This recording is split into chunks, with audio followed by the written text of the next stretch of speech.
There is no single right way to tell a story. And if someone is telling you that there is, then they are simply wrong. What you need to think about is who your audience is, what you want them to feel, how you want to move them, and in which way does this story need to be told. Luckily for you, that's exactly what we're going to talk about in today's episode. Welcome to the Storytelling Lab, where we break down the art and science of storytelling. My name is Bennett. I am your host, and I'm a filmmaker and an author on a quest to understand how we can tell better stories so that we can do better work and make the world a better place. Each episode, I host one of the world's best storytellers to help you understand how to leverage storytelling to increase your sales, deepen your connections, and serve your audiences better. What's up, storytellers? Welcome back to the Storytelling Lab podcast. This is episode 189, and this is a very special episode. Last week, I attended Full Frame Film Festival. It's a big documentary film festival here in Durham, North Carolina, where I live. I think it's one of the biggest ones in the world, or certainly North America, and it's such a great time. I saw 10 feature documentaries over the course of 4 days, and I'm going to give you some excerpts from some interviews that I did with some of the filmmakers, some of the stars. But here's the focus. Here's what I want you to know from this episode. There is not one right way to tell a story, and I have never understood that more clearly than I did after watching these amazing documentaries. These are going to be some of the biggest documentaries that come out this year. Now listen, some of them were slow and still and patient, and some were all gas, no brakes, pedal to the metal the whole way to the very end and kept you on the edge of their seat, just boom, boom, boom, boom, boom. And some of them were deep dives into characters and all their nuances and everything, all the layers that made them unique. And some were more about topics or a general thesis or a question that the filmmaker was asking. Some of them had clear antagonists and some of them did not. The point is, all 10 of them structurally were completely different and they were all effective. What matters is you want to make something happen within your audience. However you do that doesn't really matter. It's not that it doesn't matter, but there's just a million different ways to get there. The good stories that you love either make you think or make you feel. And the great stories that you remember forever do both of them. Now, the first conversation I want to play for you is with the co-directors of a documentary called Speak, Jen Tiexiera and Guy Mossman. Now, Speak was about five of the top contenders for the National Speech and Debate Competition of high schoolers. So you follow all of these unique personalities and characters, which are all very driven and very impressive young men and women competing for this title. And the documentary was so incredible because, one, these people are all over the country and you're following all these different stories and you have to give the right amount of light to each character for us to understand who they are and root for them and empathize with them, etc., etc. And it's also just a great culture to look into. So this one really excited me because it kind of rode that line between culture and character, but also I was really intrigued by the act and maybe the art of co-directing, working together collaboratively with someone else in a traditionally single-person role. I'm sure a lot of you out there have team members, and you might be sharing duties with those team members. So this is going to be really helpful thinking about it from that perspective. Hope you enjoy it. Well, welcome. I appreciate you all being here and squeezing me in. I was excited. I love the film. I wanted to jump immediately into the co-directing aspect of this. Jen, I know you've had quite a bit of experience with that. It's really interesting to me because I guess, and this is a generalization, historically it's been like a single person role. Of course, you've had the Coen brothers and people like that have done it.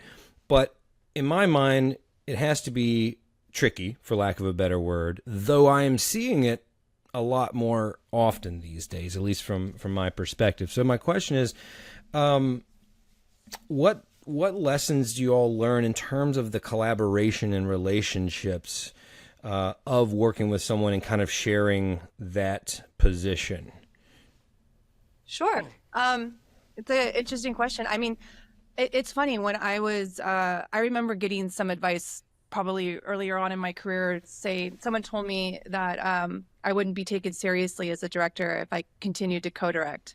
Mm. I thought that was like probably the worst advice I'd ever received, especially coming out of a 20-year career as an editor, which is very collaborative. And so I I do feel, especially in doc work, that we wear so many hats anyway. It really does boil down to semantics, a lot of it. You know, yes, I was directing on this, but Guy had been on the project at that point for years before I joined. Additionally, he was shooting it, had the vision for that as the DP. I came on and, worked on the edit. We were both producing.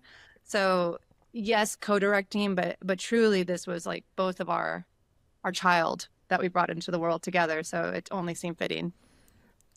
That's actually a good comparison, right? It's doing it alone or solo is probably super daunting, and you're juggling way too many things. How, with you two specifically, what was the dynamic? I know your background, Guy, is more in cinematography. Jen, yours more editing. Where did you lean on each other for support? Yeah. Well, I definitely needed, Jen knows, I definitely needed help in post. So I leaned a lot on Jen. I think we all did in many ways because we were under such a tight deadline to get this out. And we did not expect to get into Sundance. And when it happened, we were out of money and we had, I don't know how many weeks to finish the film and get it ready for a world premiere. And so certainly I was learning every day. And when I first met Jen and we sat down to talk about the project, I don't think I fully realized how important it would be that she had been an editor. I knew that I've worked with many directors who were editors, and I feel that I feel like directors who have been through the edit room can grasp story in the field and can visualize the cut and are overall much more efficient.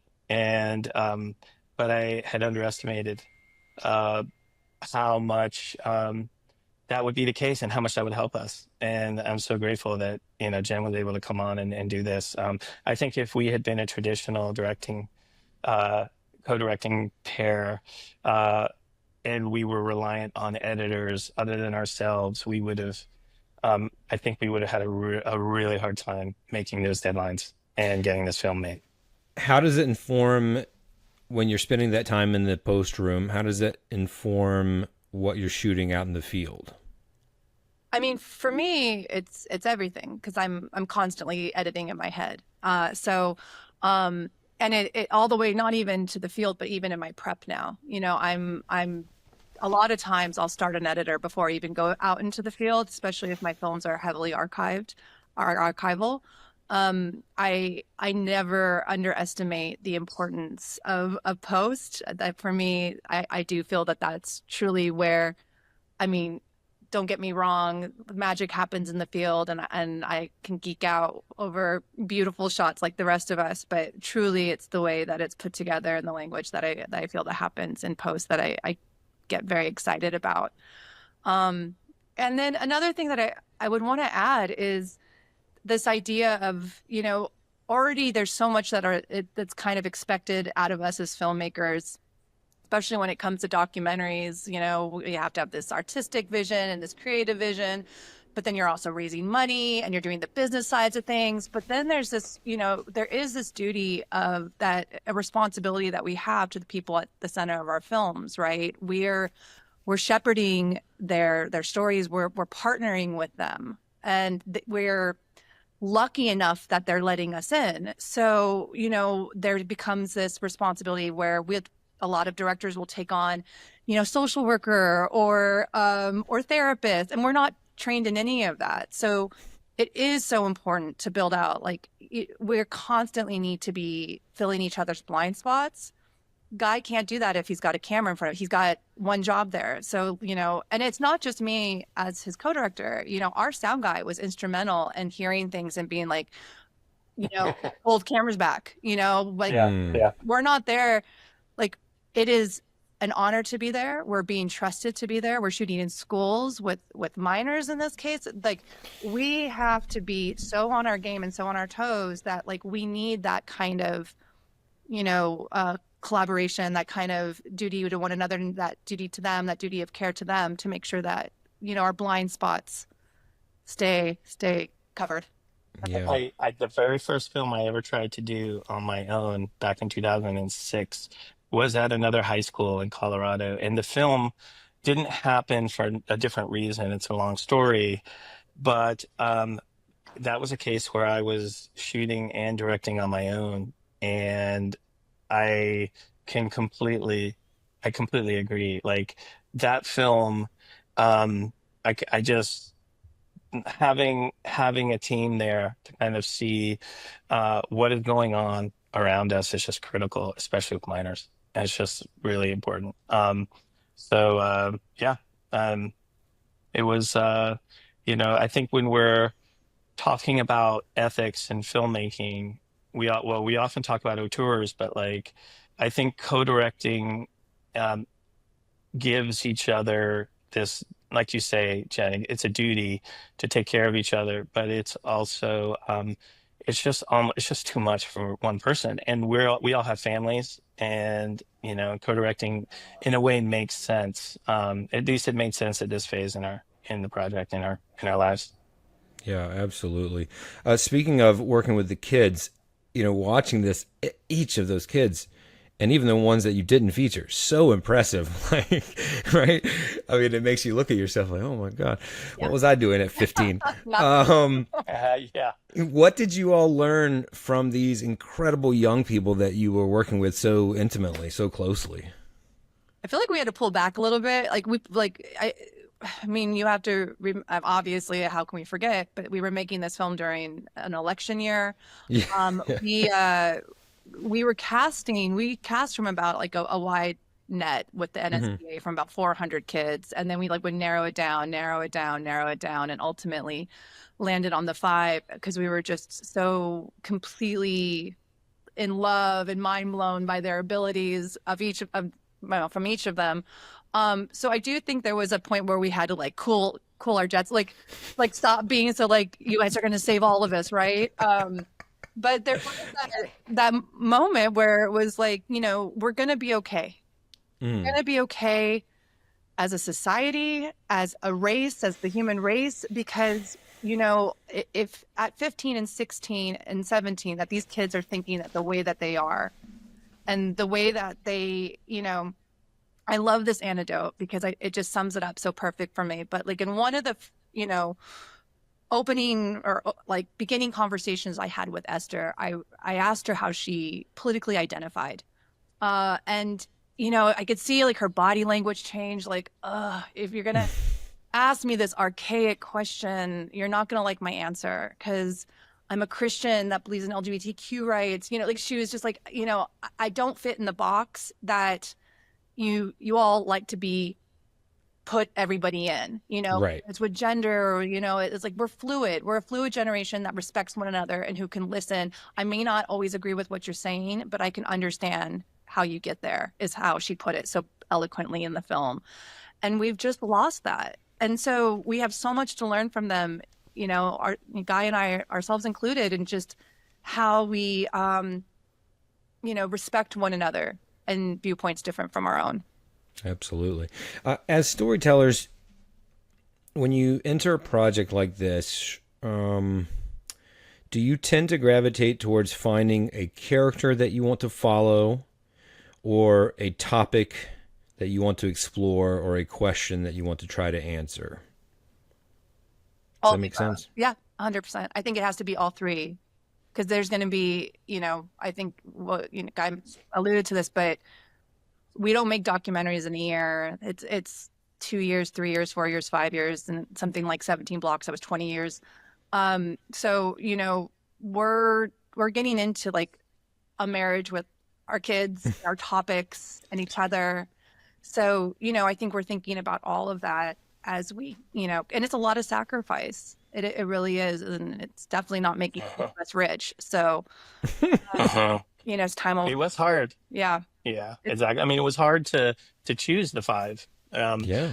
And I think that there were so many. I mean, we interviewed like 400 kids. I mean, they were all in some way inspiring in their own way. And that sounds kind of trite, but they truly are thinking in and catching us, keeping us on our toes. On I Yeah. recall. I mean, if you've got a kid that's dedicating their time and their life to that already, I'm sure they're all inspiring. How could they not be? In this particular project, did you all set out to explore this world and then find the characters? It sounds like that was kind of the path. What was it about this space that was intriguing? Well, first of all, it felt like a real needed antidote to what we were going through in 2019 and where we are now.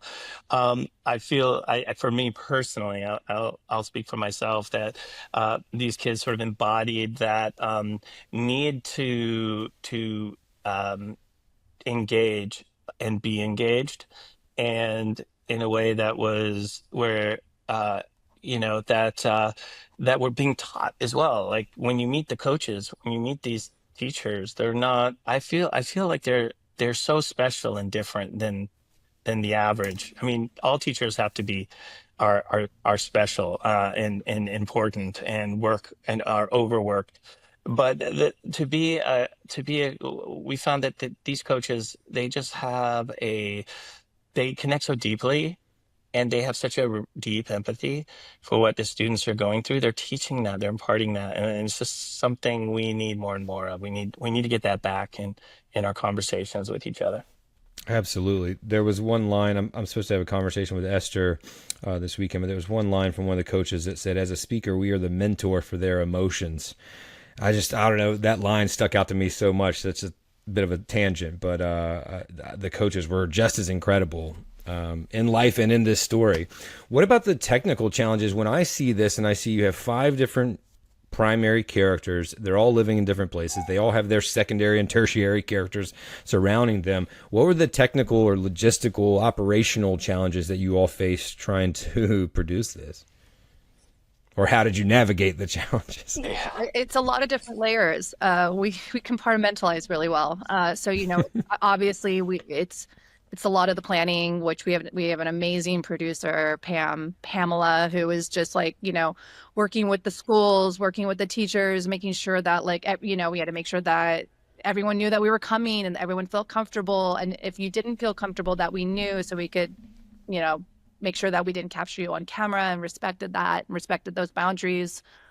So a lot of logistical planning. And then as far as in the field, that's kind of what doc crews do. We run, and it's crazy and hectic. I think that, there's always the concern, to your point, when you're following 5 characters, their families, their coaches, and that, like, will that be too much for the edit to support or to handle? And so that just became an extra special challenge for me, because I was like, we can't. Who would I like? Talk about, like, we make a joke in editing world, kill your babies. I'm like, I can't. There's just there's no way Yeah. that we're going to be able to do that. So those were some of Totally. the things that I remember being, but again, at different points in time. We had a big shout out to the rest of our editing team because so we had Delaney Lynch and Alex. Alex, is it Bones? But Bones? hmm I always get his last name messed up. 2 very talented editors who came in to help, or who were editing, and then Jen stepped in to help. And Delaney really was there from the very beginning as well. So it does take that type of team in post to kind of parse through it all. But and some schools were more excited about having us on campus than others. I mean, there were forces out of our control as well, Sure. and so we had to react and respond. And luckily, Pam, as amazing as she was able to kind of get us where we needed to be and where we wanted to be. Jen, you kind of alluded to this earlier. What is your philosophy on the relationships that you have to build with your characters. And where's that line? Like, where's that balance between I'm the professional and establishing a closeness that makes them feel comfortable so that you invulnerable or comfortable being vulnerable so that you can get the good stuff. How do you establish that line? How do you ride that line as a filmmaker? Yeah, I mean, every filmmaker is going to have a different response to that. For me, I've spent a lot of my career exploring that question, so much so that I made a film with Camilla Hall called Subject, which just basically asks all of these things. But for me personally, I mean, document for the most part, documentary filmmakers are empaths and curious by nature. I don't know a lot of us who don't, like I said, fall deeply in love with their participants. I mean, so I'm probably not the best person to ask about boundaries, because for me, my phone is always on, that dialogue is always on, ongoing. I talk to each of them at least once a week. So even at this point, and so, and I've carried that on through most of my films, because we're friends, right? That is not always sustainable, And Yeah. so I think what's become really important to me as a filmmaker is having someone like Dr. Camila Rashad, who's a participant advocate on all my films, and was a participant advocate for Guy and I on this film, was to, also be like to keep the professional part of it all. And what I mean by that is like what to expect at the festival, onboarding, things that we're not, that we might lose sight of. So it kind of, we're not expected to carry everything. Yeah. And also how like to keep them informed of like how our schedules are changing, right? Like we've started new projects. We have 10 more new participants that we're bringing into the fold now. And so our time might be a little bit more limited. So just making sure that those lines of communications are constantly staying open is really, Yeah. really important. But with that being said, I don't have a ton of boundaries. I liked what you said earlier. I mean, I'm paraphrasing, but you were like, thinking about serving the character, right? In service of the character, I think might be what you said. And I love that so much. I know we're close on time, and you mentioned other filmmakers might do it different ways. At Full Frame, there's a lot of people who are just doc fans, and they just want to go see great films all weekend. But there's also a lot, and especially in Durham, there's a thriving documentary community, and there's a lot of people in this space that are new to this space. And the space is changing always, right? I mean, it's ever evolving. But a bit of a cliche question, but what would be your advice to a new doc filmmaker as they're trying to get into this field, considering the things like the state of the industry, the state of the medium? What would you say to that person that is wanting to be a nonfiction storyteller at this point? It's a really good question. I have two pieces of advice. And let's go. One is to make sure that you always have something to fall back on. And for me, it was editing. So, for Guy, it's shooting, because especially if you have a family that you need to support. The second thing I would say, which is the most important thing, is to find your tribe, find the group of people. It's so hard what we do, but it's so rewarding. Find the group of like-minded people who share in your beliefs and your values, and start that early, especially, we talk a lot about, participant care and filmmaker care and stuff like that. Start forming those bonds with people, especially on college campuses. There's such like rich, everyone is, say you have a friend who's like working in psychology. There's ways to like have those conversations and grow your network outside of your film community that become, really conducive to taking care of what we're all trying to accomplish, right? Which is telling these stories and taking care of one another. So just kind of Great thinking point. bigger, and as you grow your Can I piggyback on that? Mhm. Yeah. And as you're thinking bigger, don't necessarily have to think of your story as this epic tale. It doesn't necessarily have to be about someone famous, or take advantage of all the great stories that are all around us and local that haven't been told. And think about it in terms of like, watch other films and see how what sorts of narratives and storytelling devices appeal to you, and just make the film. Don't wait. Um, and if you're young in your career and you don't have family yet, then now's the time, because you are the cavalry. Cavalry is not coming.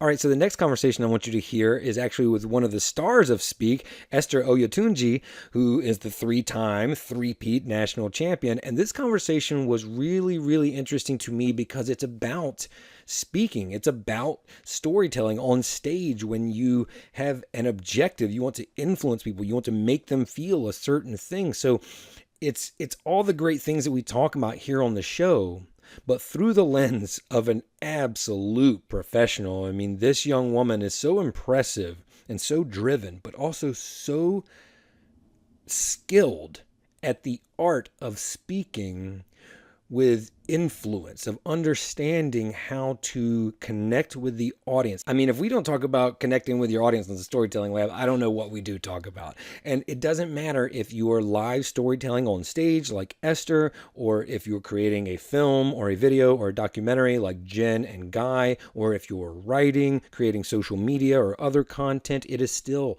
always about engaging with your audience and trying to change the way they view something just a little bit, maybe even a lot. But talking to Esther, oh, every question I had, she just had amazing answers for. So check out this conversation. I know you're going to love it. So hi, my name is Esther Oyetunji. I am a first year in college, but I am specifically in North Carolina because I am part of a film called Speak, and it is screening at Full Frame. So yeah, I came for the Q&A. Was this the first film festival that you've been to with the film? This was not. We went to Sundance end of January, early sometime there. So yeah. And tell me what you were just telling me about how it feels to have, just a moment ago you were stopped by some lovely ladies who were like, oh my God, we loved your film, you were so great.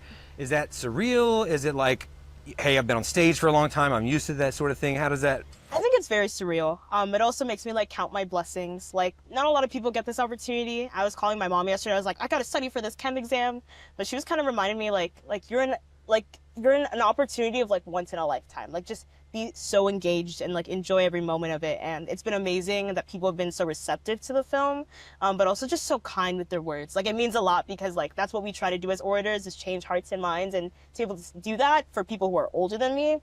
Wow, that's awesome. That's a good point, and I am glad that you're embracing this, because I know you're in school, you got to get back because you have a test or something coming up, right? So super busy, but I completely agree with that perspective of life is short. I know it's cliche, right? But it's do it now. Yeah. I had someone tell me that, and it's even when it comes to responding to someone in an email or whatever, it's almost always better to just do it now. There, yeah. So many times in my life I've had the regret of why it was right there. Yeah. Why didn't I go? I'm in Georgia. This is North Carolina. Yeah. So I think it was a great choice. Yeah. Okay, let's get into the art of speaking. A lot of the people that I have on my show, I'm a public speaker as well, are live competitive storytellers sometimes, or speakers. So I'm really interested in that format of storytelling, specifically in person. I mean, that's how it all began. Yeah. My first question to you is, and there may not be a binary answer here, but from your perspective, what's more important, what you say or how you say it? I think how you say it, and I will always stand, I will die You on came this quick hill. with it. Yeah, I will die on this hill. I think it's how you say it, because you could say something that's true, But if you say it in a way where your intention is to harm, break down, or like destroy someone's spirit, then I still think you're wrong. So I also think like how you say it is super important. But I also think how you relay your message could be super important. And something that's important in speech and debate is my coach would always tell me, know your audience, right? Like if I know that a topic I have is going to be somewhat political in nature, then I don't want to be divisive in my language because then I alienate people that I'm trying to reach, right? So I got to make sure it's a delicate balance. Totally. So I think knowing your audience is important and who you're speaking to. I think I can get away with that if I'm talking to my friends or family and like, you know, being a lot more lax in how I speak or a lot more like, you know, 10 toes down, like, because I know I can have friendly fire with my friends. But when I'm trying to, like, change people's minds and perspectives, well, I should be really knowledgeable and, like, cognizant of how I'm going to do that. I want to dive into that a little bit more because it's so pertinent right now. It probably always has been, but it feels like it is right now. How do you communicate to someone from an opposing viewpoint? Yeah. It seems to be so challenging now to even approach the topic. Yeah. And here you are having to sometimes really be tasked with changing their thoughts, or ideally changing their thoughts, or at least having them open the question in their mind. Yeah. What is the connective tool or tissue there to open the door to understanding? I think listening, which is so counterintuitive because we're speaking half the time. But I think like even just how I approach my topics in my speeches, like before I even start writing a speech, I always start asking people around me, okay, what do you think about this topic? Or what knowledge do you have about this topic? And then my favorite way to research is through like watching podcasts or watching videos. I'll like look it up on YouTube and just see what people like are saying about the topic. I feel like that's been to an extent like a secret weapon I've always had because like I'm already anticipating what my audience may or may not know about it. And from there, then I can build up how am I going to say this or how am I going to approach it? So I think understanding how people get to their perspective is important, but also making sure I also have facts, right? Like our coaches always tell us, make sure you're experts in your topic. If someone to ask you a question, could you at least guide them in the right direction, right? So I think understanding where people come from and backing that up with research and facts is important. And like you mentioned, our social climate right now is very, to an extent, volatile. And I think it's because we're not trying to understand where people are coming from or understand how they get there. Because, like, we're just attacking the effect, right? We're not getting to the root of the problem. Is like, okay, how did you get to this thought process? Right. So I think understanding leads to better discourse. On the show, we talk about this a lot, is storytelling is a collaborative art.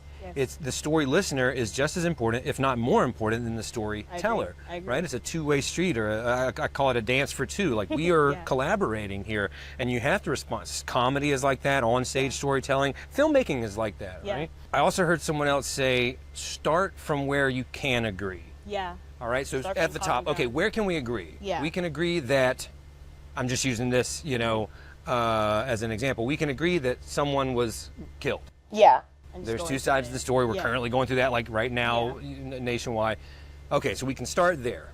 And then start to ask questions to kind of go down that pyramid, you know, for a visual of like, okay, where do we diverge in our beliefs or our perspectives? But if we have that common place of agreement, wherever that is, no matter how high that is, at least it has a starting point. Starting point, I agree. And then you can go from there. Where do you get your work ethic? I noticed that in the film is just like, and it's not even just you, to compete at that level. Of anything, you have to have that. Where does yours come from? I would say, one, like I'm a person of faith. That's super important to me. So I think all my gifts and talents come from God. Like I can't take credit for that. I think, like even just rewatching the film, like there is no reason why I should win 3 times in a row. Like it's just not, it's unheard of. It's not like something like I woke up and was just like great speaker that like the next day, right? So I think for a big part of me, faith. But I also think my parents, just they're incredibly hardworking. I'm a parent of immigrant. I'm a child of immigrants, rather. So like I'll talk about my mom. She came here, and she started. Well, she had her master's. She was a special education teacher in Nigeria. Came to America with my dad, who works as a pharmacist and has been doing that since he got here. But my mom was like, "I'm gonna start nursing," and I am literally a living testament of how like. I'm 18 years old. She's been doing nursing for 18 while like raising 3 kids on her own. And she just got her doctorate in nursing. So like my parents are incredibly hard workers. And we always like joke, me and my brothers, it's like, why would you set the bar so high? Right? Because my parents keep moving the goalposts, the things we have to achieve. So I think there's that. But I think in speech and debate specifically, like I really found a community there. Like even before like my freshman year, I did good at some tournaments, was dropping at other tournaments, but my speech coach and my speech family, like just knowing I had people who were like, we want to listen to you, we want to hear what you have to say, we're going to help you like figure out the words. So for me, it was like, dang, like people believe in me and like I can do this, and they're helping me build my confidence. So I think just knowing that like no matter how competitions went, I always had a safe place to go back to. Even if I worked hard and it didn't work out, or if I worked hard and it did, like I always had a community supporting me, both at home and then on campus as well. Immigrant parents, like it's another thing altogether. My wife's mother's from Guyana, and came over here when she was a teenager, and like she's retired, and then she got her PhD. Exactly. They never rest. It's always something new. I'm telling you. I got to show you a video. I downloaded this one today from my podcast specifically for you, with an homage to your parents. So I'm just going to play it for you. This is a question I asked a guest on my podcast, or actually, you can just play the button. You know how to work an iPhone. Who are the best storytellers, Nigerians or Americans? Nigerians. We are proud of our country, and the country is still in the mood of our independence. We are number one. I agree. So, I might say for movies, you people have the technology, I'll call it, but when it comes to writing stories, especially our origin stories, He's right. we are number one. We are the best. No, yeah, I agree. I'd have to agree. When I tell you my parents, I don't speak our native language, which is Yoruba. When my parents explain it in English, it is the most poetic language. Like, we will figure out 100 different ways to say the same thing.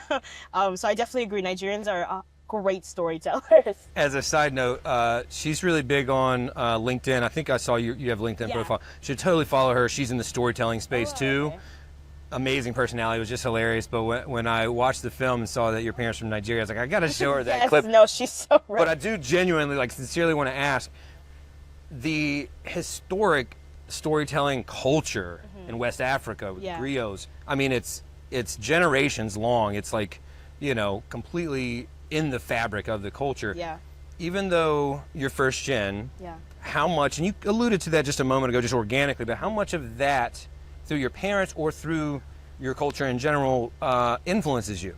I think a lot. I think what you'll see in the film is like I'm typically wearing like pretty like vibrant suits, and they're like West African, specifically Nigerian, like fabric called Ankara. And I think just even like the fabric within our culture like tells a story, because it's like specially made, it's hand tailored, it is fit to your body. So I think that's storytelling and an art in itself. So I think I bring that a lot into speech and debate, because that's such a authentic part of who I am. And I think another part of storytelling is like getting to know your audience, but your audience feeling like they get to know you as well. So people always ask me, who made your suit? Where'd you get your suit from? And I get to share another part of myself, even outside of a competitive space. But I also think just as a whole, like we were talking about, like a lot of the stories that are passed down, oral traditions, like we grew up listening to them as kids. I think like that kind of piqued our interest in, like, me and my brothers, I'm talking about, into storytelling and like how do you frame a story and how do you make sure like you're taking pauses so your audience can react, or like kids can be like full of wonder of like this new world that you're creating for them. So I definitely think that has a lot of inspiration for me. But I also think religion is a big thing in Nigeria as well. And I said I'm Christian, and in the film you'll see that my dad is a pastor and I'm a pastor's kid. So even how you deliver a sermon and how you make sure like knowing what your audience does and doesn't know, and even just Bible stories, which I bring up a lot in my senior year speech. I think that was all a part of the storytelling, and honestly had roots in my culture. I noticed that, and this isn't necessarily unique to you, but I noticed that you used or leveraged comic relief. What other devices, or we can dive deeper into that, do you use to kind of gain leverage with the audience in terms of keeping them engaged? Yeah, I will, in all honesty, I think I'm a terrible joke giver. I like laughing more than I like telling jokes. I will not lie, like a lot of those jokes I have to practice because my humor is like dumb, juvenile humor, like dad jokes type levels, which can work in some parts of your speech. True. But sometimes like you have to like give levity for your audience, just because like a lot of the things we talk about in oratory are hard to digest. Yes. So easing your audience into like your topic, I think is super important. You'll see that in our introductions with our attention getting device. It's usually like a story or it's like a funny anecdote because you're just trying to get your audience to just relax, not to be on guard. I think for me, something I've always said is like, use your superpower. Everyone has a superpower, especially when it comes to speaking. And I think for me, that's pathos. Like emotion is really big for me. So in my effects section where I'm talking about like, what do we stand to lose if we don't solve this topic?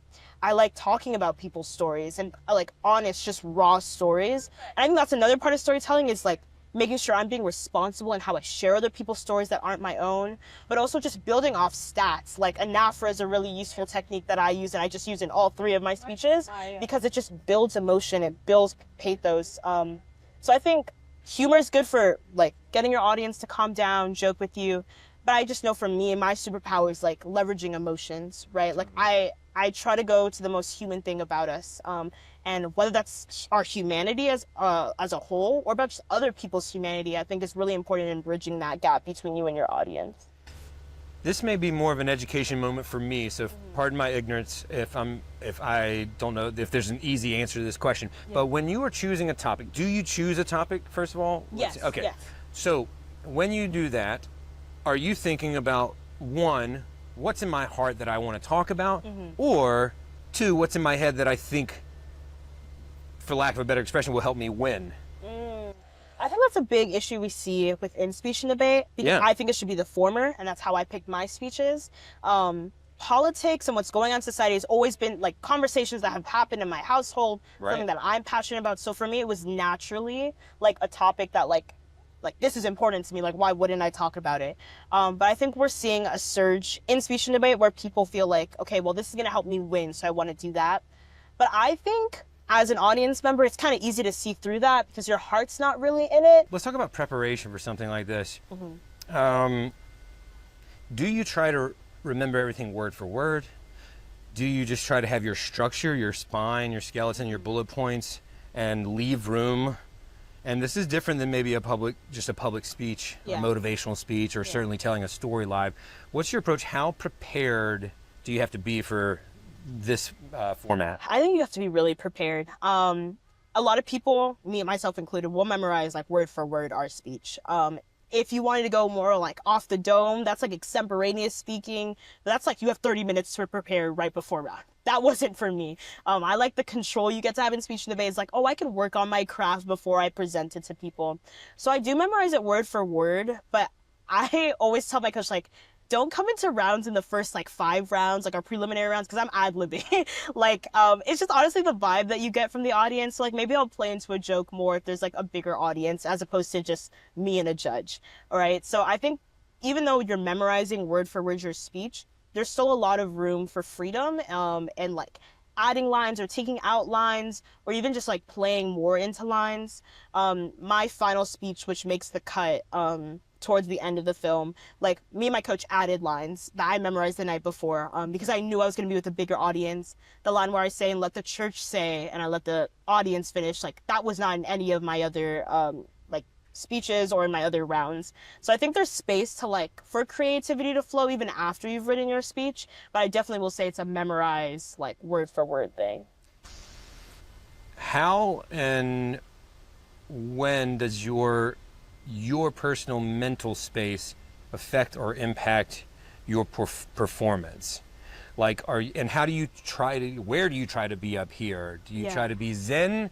Are you pumped? Are you stressed? Like, where are you and how does that impact your delivery? Yeah, I think just looking at like zooming out, like as a whole, like I'm performing the same speech all year and it can get repetitive, you get tired of your speech is what people hear. So I typically like we're competing every other weekend, at least 2 to 3 times a month. Typically towards like January, February, I'll step away. Like I will not compete because for me, I don't want to get bored in my speech. I don't want to get tired of my speech. I think for me that was helpful so I didn't sound redundant or on autopilot. It's what we call in speech and debate where it just sounds like you're reading a speech. and that's never great.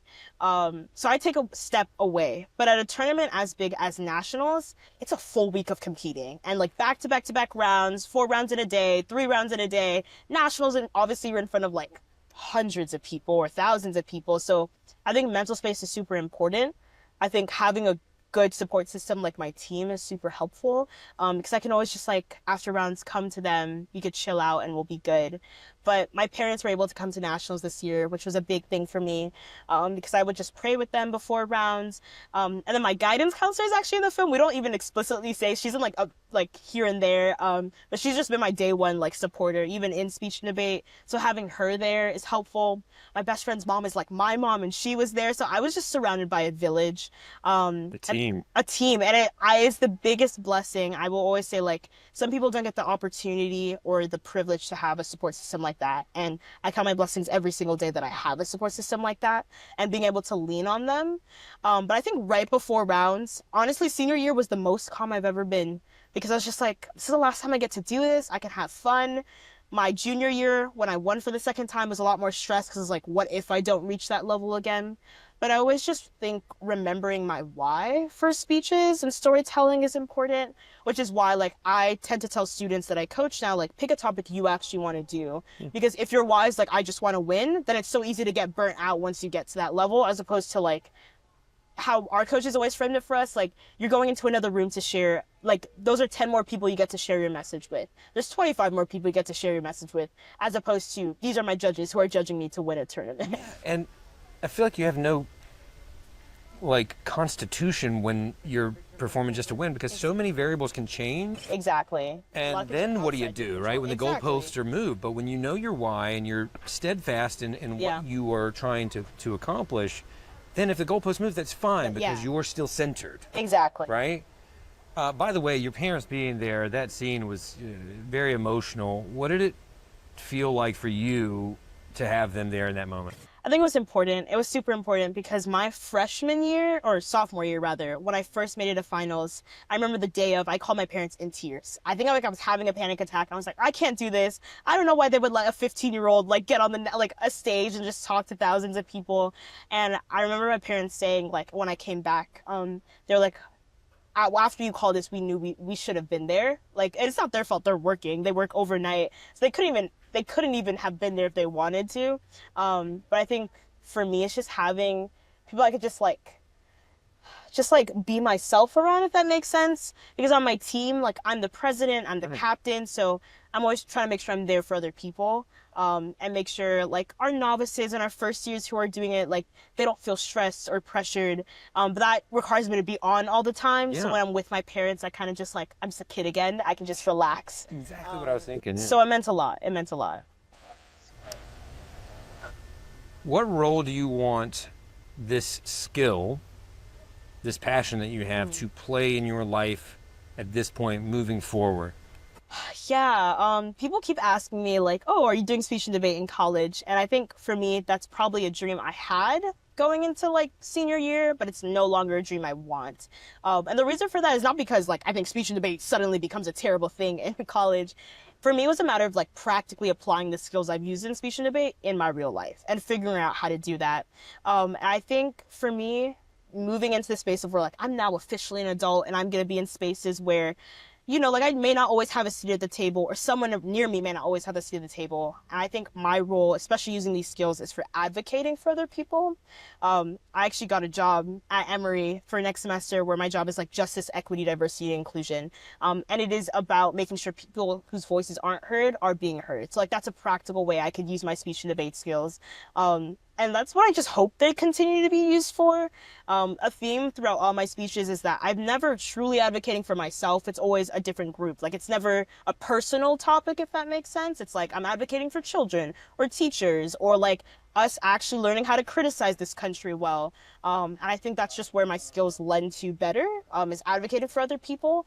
So I hope I can continue to use it in that way as well. I totally agree with that. Last question. How can being a great speaker, being able to speak well, tell stories well,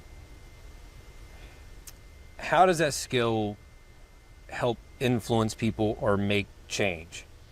Yeah, I think the power of our words, it's like a double-edged sword. Because I could either use my words to build you up, to push you in the right direction, or I can use it to like hurt someone's sense of self.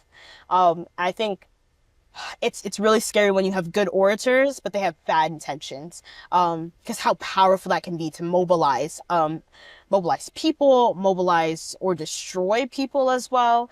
I think the power of storytelling is so important because it connects us. It's our humanity. And I think also how you say it as well, like where I'm not trying to talk against you or talk at you, but have a conversation with you. Even if like you can't verbally respond as I'm giving my speech, like I always tell like the kids that I coach, as well as just me doing a speech, is like you're having a conversation with the audience. And I think through having conversations and having that dialogue, that's where change starts. So yeah, I don't know if that answered your question, No, but it was absolutely perfect. I appreciate Thank you you so so much. much. I love the film. And lastly, I have a conversation with a friend of mine who had his world premiere for his film, The Last Partera, Ned Phillips, and we've known each other for a long time, and I've known about this project for a long time. So one, I'm always interested in what makes a filmmaker or a storyteller follow a certain story, and I'm also interested in how you have to execute, or what challenges you have to overcome to execute a project of this magnitude when you're a super duper indie team. So Ned and his co-director Victoria have been working on this for like 8 years. I remember their first crowdfunding campaign, and I've got to kind of watch and hear about this. Ned and I are friends outside of the film world, and I've been able to hear about this documentary over the years, and I was really excited to watch it. And it dove very deeply into this world of midwifery in Costa Rica through the lens of Doña Miriam, which was almost 100-year-old woman, the last traditional midwife in Costa Rica. Very, very cool. This is a perfect example of how we look at a culture, but we also look at a character very clearly, and we also have a thesis. We have a dramatic narrative question that we are trying to ask and answer. Very, very well done, but I really spoke with Ned a lot about the journey of making this project. What draws you to a certain project? How do you work through or over or around those hurdles so that you can get to a completed version and deliver it to your audience? Because at the end of the day, that's what we're trying to do. Even if it's posting on your Instagram, you have to complete the thing and get it out to your audience, or it doesn't matter if you don't ship it. So check out this conversation I had with Ned. I know that you'll enjoy this one. We're here with Ned Phillips, fresh off a legendary run, Emmy-winning. Can I wear my sunglasses? Yeah, it's fine. Yeah, be you. Emmy-winning, premiering at full frame, just killing it. It's been a fun couple months. I bet, man. I mean, this is, honestly, I think I was talking to somebody else the other day. It's like, this is why we do it, right? Yes. Like, it was, That's the only reason, but course. This is like part of the process, you know? yeah, I was talking, it was Jen from Speak. I interviewed her yesterday, and it's just like, this is hard. Like, it's not very lucrative. Yeah. It's very tough. Documentaries don't get done in 1 year, as we'll talk about today. Not features. Right. So this is like the payoff, and this is the part that makes it fun. It's certainly not the only reason we do it. We're all trying to make an impact. We're all trying to share stories that are perhaps untold or unheard. But yeah, this is when it's like, all right, all those years that we worked is worth it. It's also confirmation that this matters to somebody else other than me, because how often do you sit alone in a room working on something, wondering if it's going to have any kind of impact at all, you know? Dude, that's the biggest point, because even if you have your team, your tribe, your crew, your whatever that you collaborate with on a project, on various projects, it's still a really lonely journey at times. And I've been there. I know that you've been there, especially with this film. Like, we've chatted about it over drinks. So yeah, when you see it and like, oh, people actually like this thing that I made. Not only this thing that I made, it took a long time to make. I put a lot of my heart in it. Or not even that they like it, but they're connecting with it on some deep level that it's really meaningful to them. Yeah. Meaningful to them, whether it inspires them or it confirms something or it makes them think about something in a new way. Like, all that's valid, you know? Whatever that stirs up for you, like, I don't care what it is, I just hope it's something, you know? For nonfiction projects, and it may vary from project to project, is that your goal, to make people think of things a different way, or how do you approach it in terms of like the impact that you hope it has?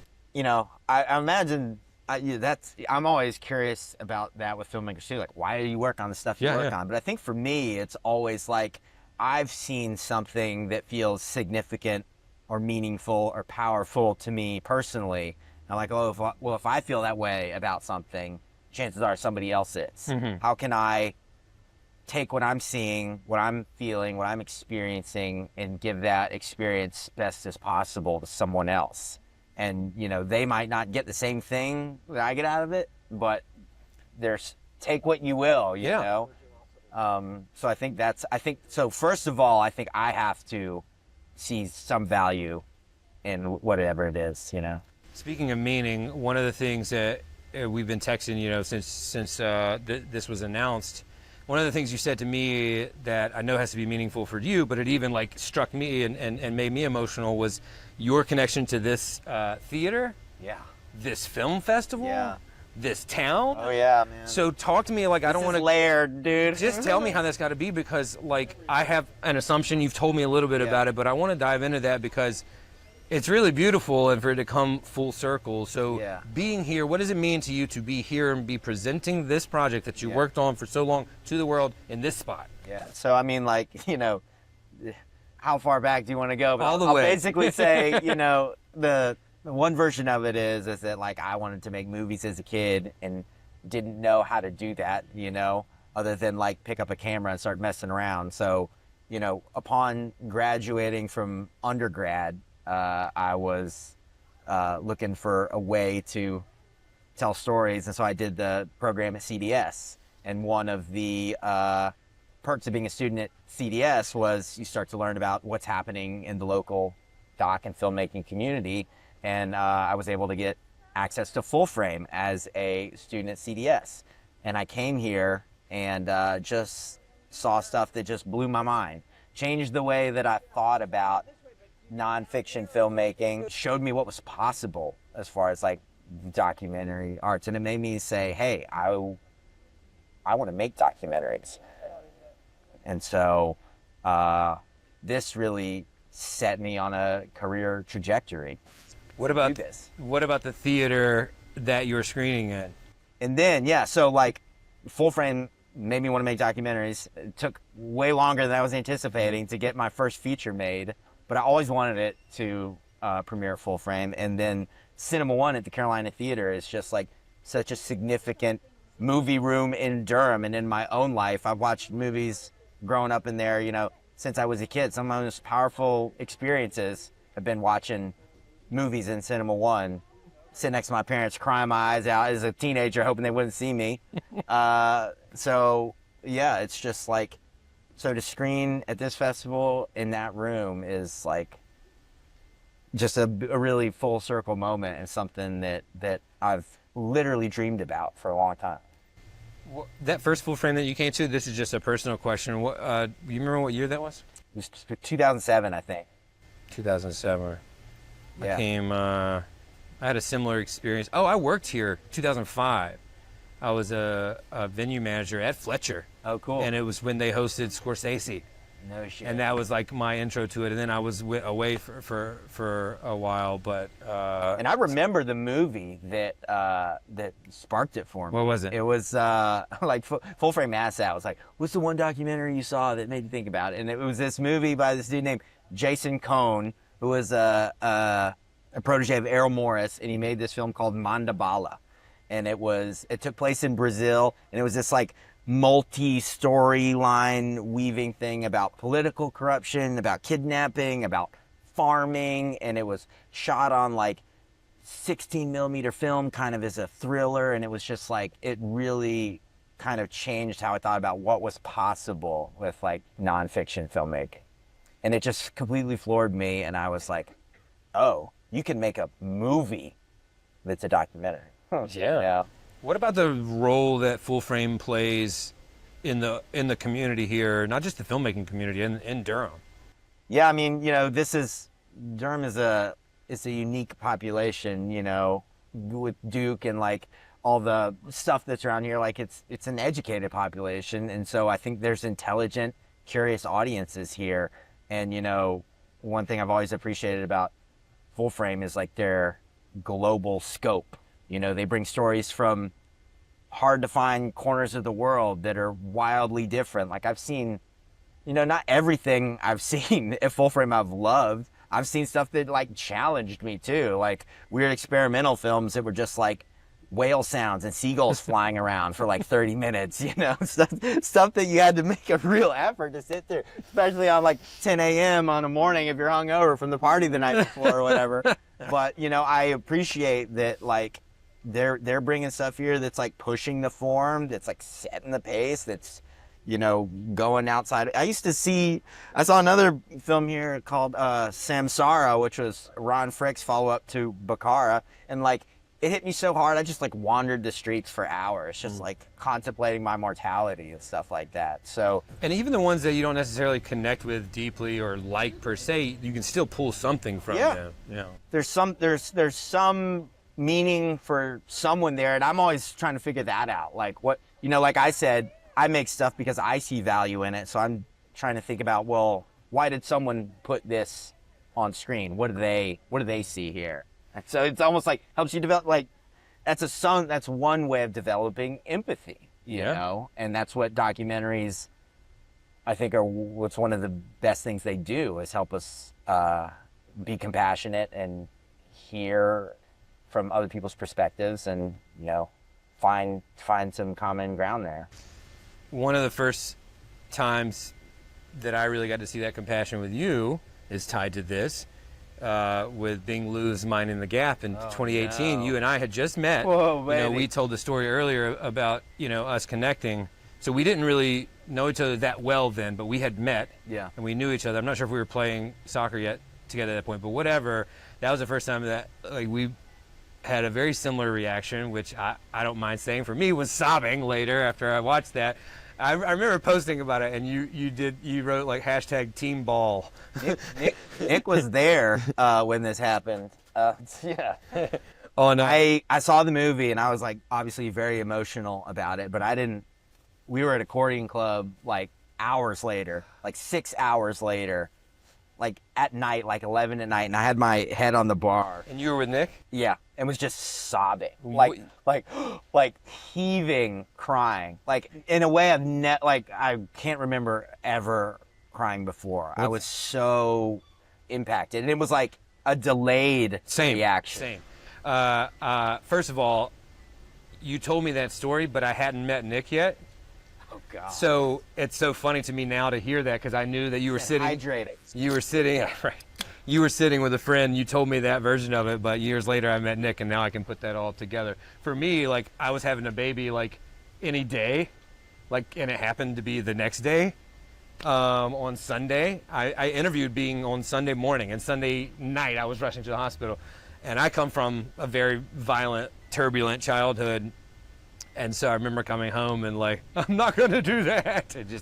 But it was also delayed, right? I was fine, walked home. Well, that's pretty cool. Skating movie, all that. And then like 4 hours later, it's just like, what just happened to me? I also, you know, I was obviously, we were adults when we saw it, but, you know, I was also in a point in my life where I was thinking a lot about responsibility and transitioning from a more carefree sort of skateboarding mindset to like, what are my real responsibilities in life? Like I remember the first tear I shed was in the opening credits of the movie. I don't know if you remember, but they're skateboarding down like a parking deck. Yeah. And there's this beautiful piano score going, and I was just like, that's true freedom. That right shot there. was great too. I don't know if I'm ever gonna like feel that released from the pressures of the world ever again. Don't do that now. Like, all I want to do is get back to that. And it was a real like wake up moment for me about I'm never going to be there again. That says a lot about that film, is that it got the same reaction from me and you, but from two different places. Yeah. Because I haven't thought about it like that, but that will send me over the edge too, thinking about that thought. Obviously, I think it was also really inspiring for me too, because like Bing made that when he was what, 24? I was just 24, like, how is such a young man saying stuff that's so deep and wise here. But he was also like, and that proves to me, and like, you know, I teach documentary to high school students. It was like, young people need to tell stories. They have different perspectives, and That's a like good point. old people making movies. Like, what's happening in your world with your friends and in your internal journey? Like, we need those perspectives too. But it's hard to have the tools and the craft to make something as beautiful as that, you know. Like, you also have to cultivate a whole skill set and, you know, resources and stuff. But like, that's why we need to like be giving young people tools to be able to tell those stories, because those, you know, I was older than Bing when I saw that, but that did so much for me, you know. How has Bang. how has that role teaching high schoolers? I'm not sure if you're doing it currently, but I know you've done it for. School of Doc is on pause. Oh, that's so, right. That's yeah. right. That's right. But I'm currently not in a teaching Got it. mode. How But much? I want to be, and I get a lot of value out of it, and I miss it. I Yeah, want to yeah, be yeah. doing it. How much does working with kids trying to? I love that perspective, by the way, of like their voices need to be, their stories need to be told too. Let's help them. How much is that role you're teaching these high school kids how to make documentary films? How much has that shaped your approach or your perspective of storytelling? A lot, because it makes me sort of confront my own feelings about it, and it also like hammers home the basics and the fundamentals. Like, when I talk to my students about editing, I'm like, the number one thing you can be as an editor is organized. Keep your shit tight.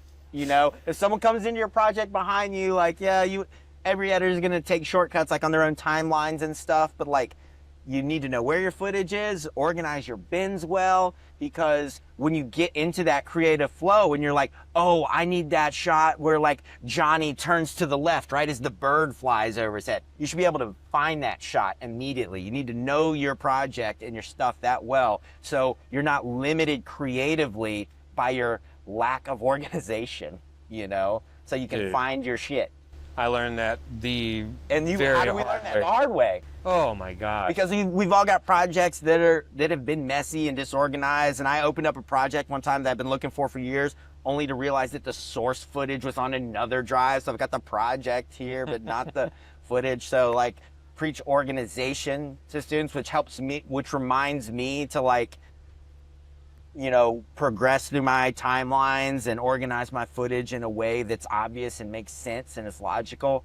And then, you know, but outside of like the hard skills, it's like the soft skills. It's like how to develop rapport, how to have conversations, how to, you know, how to legitimately be curious, you know, because that's, you know, how to interview is like not what you want to know. You want to know how to ask questions and how to listen, you know? Yeah. That's how you interview well, is Exactly. to genuinely be curious.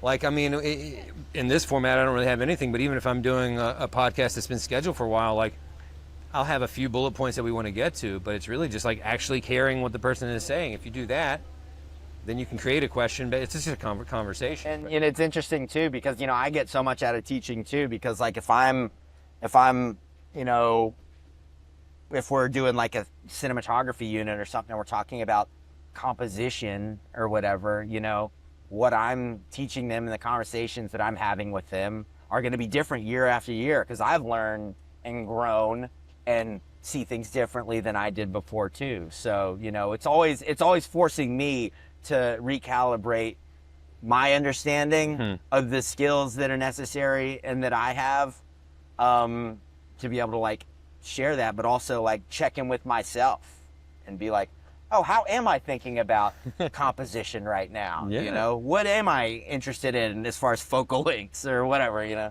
There's some, I forget who it was, but some entrepreneur that I follow and like listen to his podcast that said you learn 3 different ways. And this could be anything, soccer, filmmaking, whatever. You learn by working with someone who's better than you, like a mentor. Yeah. You learn by working with peers, contemporaries, and then you also learn a different way as being a mentor or a teacher. It allows you to see it from a different perspective. I love that. Yeah. I've been all of those Right. things, and they give you all so much. And I think especially in filmmaking, that's Yeah. true. Like, Isn't it? It's true for a lot, but, you know, I look at every phase of that engagement and see invaluable stuff. Totally. It That's really a cool way to think about it. Absolutely, it clicked with me so hard because I like to teach too. Like you said, I mean, I work with my daughter. Like working with 4-year-olds and explaining the game of soccer opens your ideas or your eyes to like, oh, just the simplicity of the movement and mechanics, and not overthinking things. Same with anything or with most things, I would say. Yeah. Definitely want to talk about the film a little bit and pulling from that thread that we were just talking about with curiosity. What part of your curiosity led you to this story? So yeah, I mean, do you want like the whole origin of how it came about, or? Yeah, because we were talking earlier about that you tend to, documentary filmmakers tend to, in terms of why they pursue a project, fall into 2 general camps, in my opinion. Maybe there's more of like, oh, there's this topic that I want to explore, or a question that I want to seek the answer to, or I find a really cool character and want to follow that. Okay, so on that, in that vein, I was in Costa Rica and I met Rebecca, who was a friend of my friend who I knew in Costa Rica, but had been their midwife. And I had never met a midwife. I didn't really even know what a midwife was. And she was just telling me about her life and the kind of excitement and drama and beauty that surrounded it with bringing people into the world. And, you know, birth is not something that I had thought much about or had particular interest in. But the way she framed it and thought about it just felt so deep and cosmic and universal. And speaking about mentorship, she was like, oh, by the way, I've been learning from this woman for 25 years. Her name's Doña Miriam. She's the last traditional midwife in Costa Rica. Would you want to meet her? And like, I'm immediately like, that sounds fascinating. So I, speaking about being curious, I go and I meet Doña Miriam, and she's wise and funny and charming and deeply Catholic, but has like a dirty mouth, and like she's just got this radiance about her. And I walked into her house and there was a 12-year-old kid sitting at her table, and I was like, oh, why is he here? And he was just like, oh, I just like hanging out with her. And I was like, this 12-year-old kid and this like 90-something-year-old woman just like hanging out in the afternoon. And I just spent this really beautiful afternoon with her, and she just had that magnetism that we all look for in like documentary subjects. I was like, everybody should know her. Like this, my soul is so warmed by just being here. And so that really excited me. And then like sort of the B part to that was I've known Rebecca for a couple hours at this point. She was like, by the way, I have a mom who's going to be giving birth like any moment now. Would you maybe want to come photograph the birth? And I'm just like, now I'm way out of my depths. But of course, like I'm riding this curiosity wave. I'm like, of course. And so I went to go do that. And, you know, my understanding of birth is very much through like the American lens of like hospitals and fear and screaming. And like, I don't know anything, and I didn't know anything about it. It's just kind of how it's been presented to you, because we don't talk about it. We learn about it. And what I saw was this like beautiful late afternoon golden light scene of this couple in a pool feeding each other watermelon, and just this really like whole different way to even think about one of the most universal and common practices of life. And I was just it was such a transformative thing for me to witness. I was like, if I'm having this reaction to it, and like I don't know anything about this, or even before didn't have a particular interest, I think other people would really be curious, moved, inspired by this. And so I kind of started to see like the seeds of how this story might come together through mentorship, learning, past knowledge.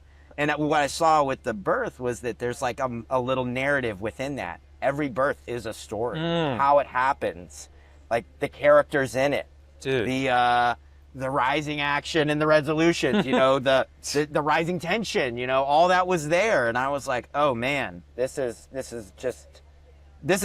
felt like a once in a lifetime opportunity that I couldn't pass up. And also Rebecca, who's, the younger midwife, was very aware that Doña Miriam was kind of nearing the end of her life, and had really wanted to be able to capture her in a way that would kind of help her live on, you know. And so we set out to make a short film, and now here it is almost a decade later, and it's a feature. and we're over the moon. What made you? I don't know if I realized this until I read the indie article that you might have told me this, that you cold called Victoria. Yes. To be a part of it. Walk me through that, because I'm really interested in. And I talked to someone else about this, in the co-directing aspect of this. How do you navigate that? How do you collaborate on that? And what's traditionally been, I think this is changing, but traditionally been just a single person job. But also, why did you reach out to her? Well, so I didn't know Victoria. I think we might have been in the same spaces once or twice, but like we had a bunch of mutual friends, and I just kind of knew who she was.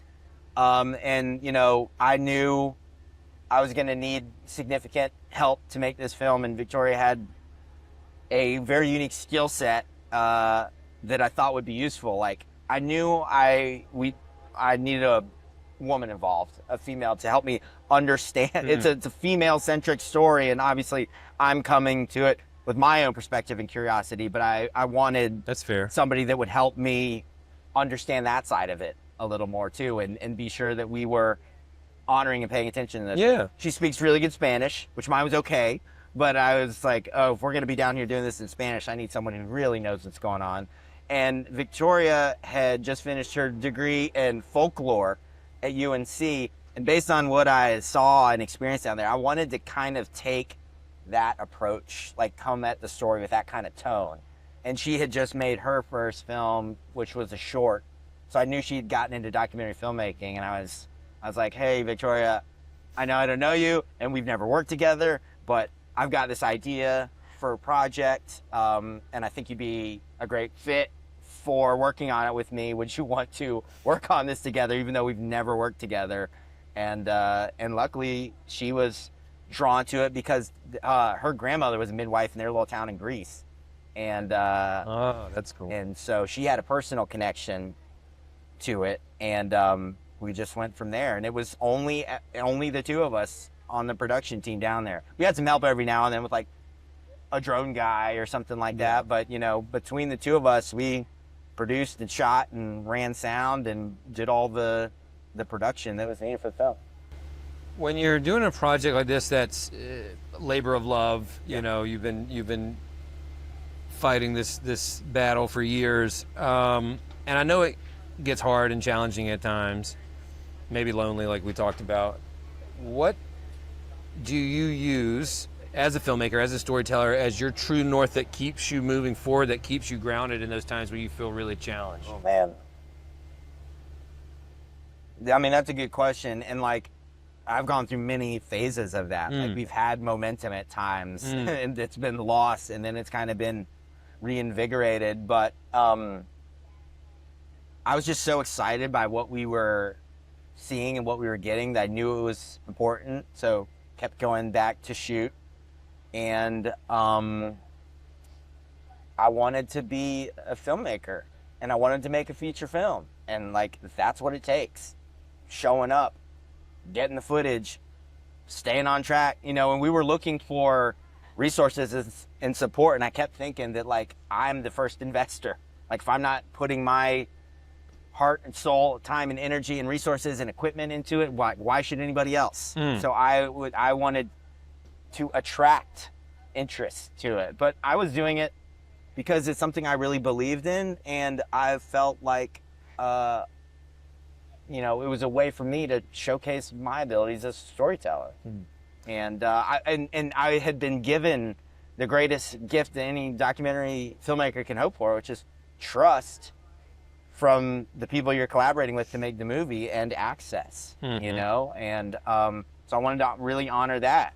And then, you know, once you get all the footage, keeping momentum on the edit and in post, that's a whole nother Definitely. conversation. But, you know, Pilar, who's our producer, Victoria and I were really like, because, you know, we did a lot of grant stuff and would get close to some big support and like weren't quite there. Like, we were like, we love the project, we'd get to final rounds of stuff, but we weren't quite getting what we needed. So we kind of had to stop working on it at times. Yeah. And then Pilar was really, you know, this is such a great producer move. It's like someone who's a little bit removed, a little bit more objective. It's just like, just start meeting and working on it once a week. And then we started doing that. And pretty soon we had the first act and the rest just fell into place. So sometimes it takes the rest of your team to like pull the weight a little bit when shit gets hard. Last question. I know we got to go see some movies. This festival brings a lot of just like straight up documentary fans, but also a lot of young aspiring filmmakers. You've worked with a lot of young filmmakers. Now we have so many tools that we can use. Like people can enter the game a little bit easier than when you and I were starting. What's your advice to someone who is young, they want to do the things that we do, and you know it's a hard route? Like, what do you tell that aspiring filmmaker? I mean, it's the answer that most people say, but it's the most true, which is just make something. Don't be too precious about it. Don't worry about having the most high-end stuff to do it. You know, just complete something. And if you're not thrilled with it, great. Your next one will be better. But like the process of going from A to B, getting it made, and being able to reflect on it is really critical to learning how to do it. And you never know, that might connect with somebody. Like something I made just because I needed to and because I wanted to in my own heart has led to incredible opportunities. So you never know who's going to see that, who's going to connect with that, but they're not going to see anything if you don't get it made. Perfect. That's it for this special episode of the Storytelling Lab. If you have not seen any of these films from Full Frame Film Festival, they'll be coming out soon, and you should absolutely do it. See you next time on the Storytelling Lab. My name is Rain Bennett. Thanks for listening. If you enjoyed that episode, do us a favor and subscribe to the podcast. If you're already a subscriber and you're enjoying the show, give us a review and let us know the value that you've gotten from it. We love to hear from our listeners and learn about the benefits that they're getting from the show. That's what fuels us, and that's what fuels the show. And if you've already subscribed and you've already reviewed it and you think there's someone else that would benefit from listening to this show, please share it with them. The more we grow, the more we can help you grow, and that's what we're here to do. Join us next time on the Storytelling Lab.